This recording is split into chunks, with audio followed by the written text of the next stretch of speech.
Good morning. Welcome back to the Retirement Report. I'm Hank Parrott, your host. All right, we're going to dive right back in again. Different types of risks is where we left off. So we just talked about market risk, and again, how important that one is. This is the one that, if not dealt with properly, if you need a portfolio with thousands of different companies in it, not just a small amount of companies, a small amount of stocks, in other words, or a small amount of mutual funds. Properly diversified and allocated, you can ride out bear markets, and in particular, if you've got strategies to help, if you're taking money out, that'll help you maintain your income as you ride out that volatility. And again, we make it easier because unlike a bear market, it takes, as I mentioned, 5 to 7 years to recover typically from a bear. And that I'm counting the S&P 500 index, the stock market itself, as far as the ups and downs here. Keep in mind, the S&P 500 index, right, those 500 of the largest companies in the United States make up 70% of all the money in the stock market, outperform over 90% of mutual funds out there that you're invested in. In other words, that S&P 500, an S&P 500 index mutual fund, right, will outperform 90% of the other mutual funds that you may be invested in. So this is something to consider as well, but it's also very volatile. So what we're looking to do is get that market return with proper asset allocation, but with less risk. Okay, less volatility makes it easier then to have the peace of mind to ride out volatility. Positions you so much better. If you're not sure, this is the reason I'm sharing these things with you is I want you to really understand this.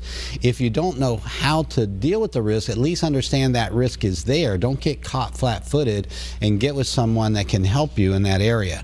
All right, another one, tax risk. This is a big one, right? Our country's about $20 trillion in debt. That's a lot of money. So when you look at taxes on the long term, is it likely we're in the lowest tax rates we've seen historically in our lifetime and may ever see in our lifetime? So do you think taxes, knowing the debt that we have in that? Now, there's some policies. Getting more people working is certainly a big part because you're broadening the tax base, right? That's more people paying in is going to give us more money than charging everybody a smaller amount of people a lot of money. This is where this tax the rich thing is just totally misguided. There's not enough money there to cover to solve the problems that we have.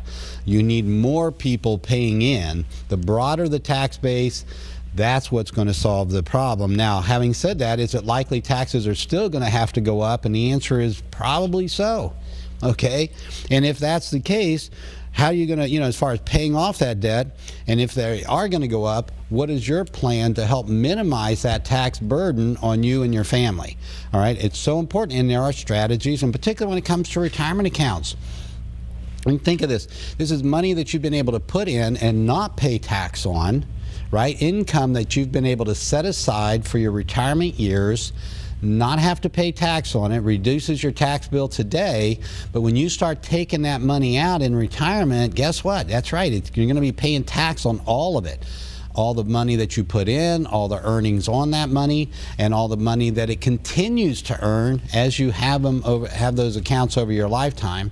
The exception being Roth IRAs as an example, or investment accounts that are not in a retirement account. And we're going to talk about how these can be blended together to also help you minimize taxes, right? It's not just what you make, it's what you keep. So that means minimizing taxes allows you to keep more money. And that's going to make sure that your money lasts longer. And there are strategies we're going to get into today with that as well. Now, inflation is another area. When it comes to inflation, think of it, remember the old commercial? They would talk about high blood pressure being the silent killer, right? That you're not aware of it, and all of a sudden, boom, you have a heart attack or something. Well, when it comes to your finances, inflation is the silent killer. It's reducing your purchasing power over time. And if you don't have strategies in place, if you're not making enough money on your money, at least enough, right? You've got to earn at least enough to keep up with the inflation rate. And then if you factor in the taxes that you're going to have to pay, you got to make enough to make up for that as well. Otherwise, your retirement accounts are going to dwindle. and you're going to, not only the purchasing power is going to lose, but we use an example. If you needed $100,000, for instance, to live on today, in 10 years' time, you're going to need about $135,000, $140,000 just to be able to maintain that same standard of living, just to be able to buy the same things that you buy today at $100,000. So you have to have a plan for that, to have your money working as hard for you as you work for it. Now, another is healthcare risk. So do you know anyone maybe that has, that has at some point or maybe currently receiving home health care, or in an assisted living facility, or that's been in a nursing home? Most all of us have had friends or family members in that situation, and most of us, of course, want to avoid that outcome if possible, and good planning can help. All right, wouldn't it be nice to be able to be at home during our, if we have health issues or something that comes up? We'd still like to stay at home as long as we can, if not forever. So having a good plan can help us cover those health care costs. And does your plan, this is one of the areas when we're talking about, does your current plan do that? Do you have a plan for those kind of things? And it doesn't always mean that you have to have long-term care insurance. That, for some, if you have it, that's fine, I suppose, but it's not necessary in many instances, or some people may be overinsured. But have you, in fact, planned for that expense? And if not, would you have enough? And this is another one when it comes to good planning that you can get handled quite easily. Longevity is the last risk, and longevity, I've talked about this many times on the show, because if in talking to people, when you think about risk, you probably jump right in there with market risk and maybe inflation and of course taxes. We all know those things are big risks that can hurt us. Especially market risk is probably the one at the forefront of our minds when we're putting money into our retirement accounts and that. But the funny thing is, the bigger risk is that of longevity, because the longer you live, and we're living longer today, the longer you live, the more these other risks can have an impact on you. Okay, market risk is a bigger risk if you're talking about over the next 20 or 30 years than it is over the next few years. All right, it's the same with taxes and inflation. How much we're going to pay in taxes if it's just over a few years, well, we can manage that pretty easily. But if we're talking about taxes and increasing tax rates over our lifetime, how are we going to manage that over the next 10, 15, 20, 30 years, right? Longevity is, again, intensifies these other risks. Now, there's a cute article, a cute cover on Time magazine about this baby, right, could live to be 142 years old. They're talking about how we're living longer and longer, right? This is from the winter of 2015. Imagine a baby's being born today. We're not just talking about living to 100, right? Or even 125. Imagine live to 142 years. That's like, for some of us, that's maybe double what we were thinking, right? That our lifespan might be. But let's look at today. Let's look at what it is in retirement, how long your money's going to last when you have that as a consideration. If you're a 65-year-old man today, you've got a 50%, see how this chart reads from top to bottom. If you're a 65-year-old man today, you have a 50% chance of living to at least 85. In other words, the average life expectancy. And a 30% chance of living until you're 90.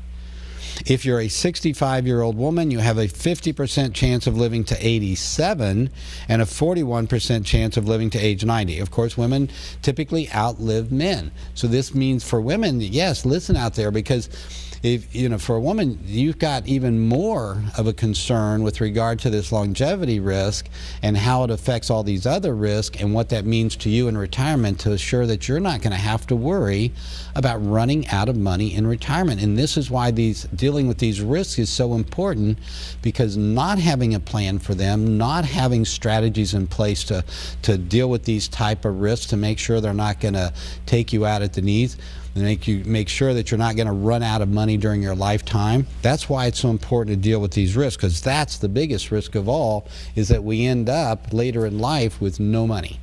and we're stuck with just Social Security or some other small amount to try to get by on at a time when health issues and other things could come into play. We don't want that for anyone, so good planning can help tremendously in that area.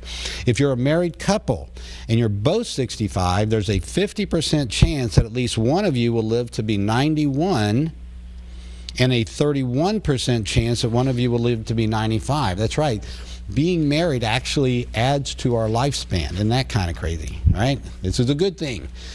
So, like I said, if you're going to be alive, think about it again. If you're going to be alive for the next 10, 20, or 30 years or more possibly, then you got to make sure that your source of retirement income will be there and that income will be going up to cover inflation and taxes. Okay, when it comes to retiring, we're going to talk about next different sources of retirement income, because we've dealt with the risk.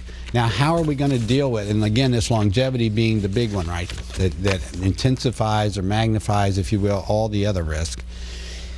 If you want to find out, again, I'm going to make this easy to get if you want to find out, just call my office. If you've got a good advisor, if you've got someone, I would suggest to you this is a great time.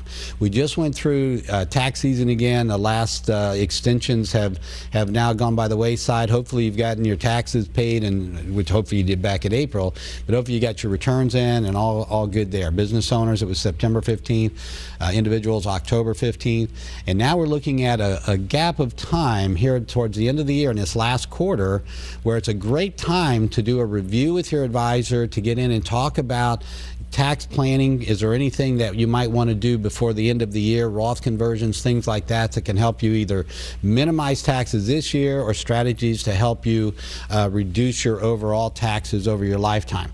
So there are this is a great time. Also, you're looking at your investments. This is kind of that time again before the end of the year. If you're going to be wanting to increase maybe money going into a 401k, you've got some time to where you can do that still and have some impact there. Or whether you're setting up IRAs, SEP IRAs, whatever it might be. Roth strategies, you've got time for the end of the year to do Roth conversions. So great time to get in and do a review. If you don't have someone that understands these things, come see me. I'll help you with that. 615-376-5325, a free retirement income analysis. And that means a comprehensive plan that will do up for you.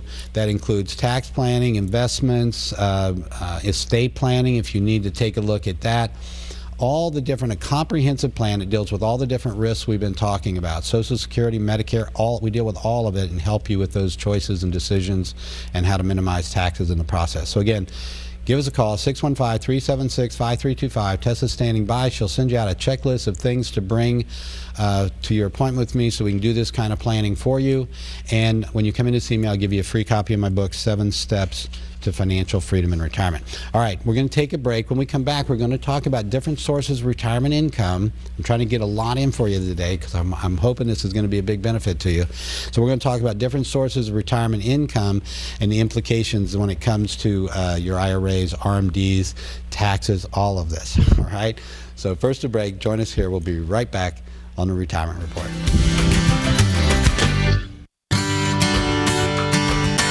Has come to enjoy